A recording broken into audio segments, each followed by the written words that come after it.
Good morning mga ate and kuya, kamusta po? Kamusta ang buhay-buhay? Kamusta ang physical? Kamusta ang spiritual? Thank you Lord sa panibagong umaga na ginising mo kami sa araw na ito at thank you Lord sa pag-restore ng aming mga kalakasan. Mga kapatid, mga ate and kuya, minsan ba nararamdaman nyo na parang panay naman kayo church, panay naman kayo pray, halos lahat sinusunod mo naman yung mga gusto ng Panginoon para sa'yo. Pero ba't parang walang nangyayari? Or parang nagtatanong ka na sa sarili mo na parang, Lord, nire-reject mo na ba ako? Lord, may kulang pa ba?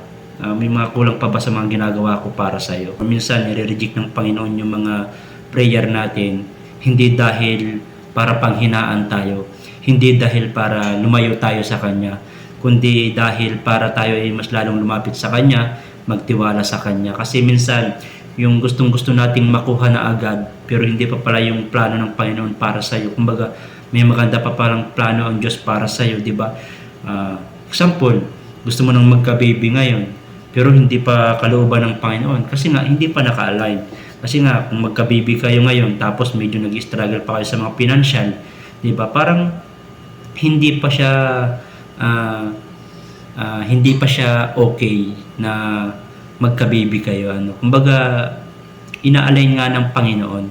Kasi kung talagang gusto na ng Panginoon ibigay sa inyo, ibibigay yan sa inyo ng Panginoon. Kung matatandaan nga ninyo dun sa Bible story kay Sarah at kay Abraham, di ba? Ilang taon na bago nagkaanak si Sarah.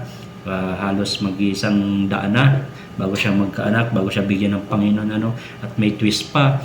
Kumbaga, sinubok pa dun si Abraham.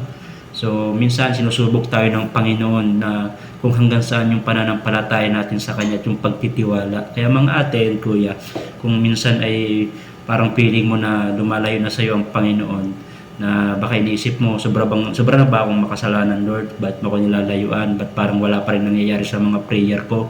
Ate, huwag ka pong panghinaan ng loob or huwag kang sumuko na patuloy na magtiwala at sumunod sa Panginoon kasi may magandang plano ang Panginoon para sa iyo.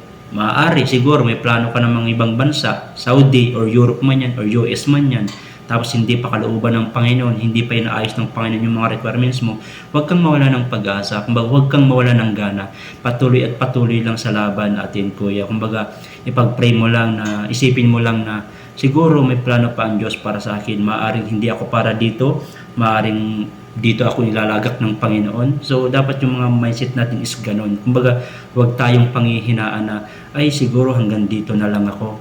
Siguro ito na lang yung ibibigay sa akin ng Panginoon. Tandaan mo, ate and kuya, tandaan nyo mga kapatid, ang bawat laban nyo ay laban ng Panginoon.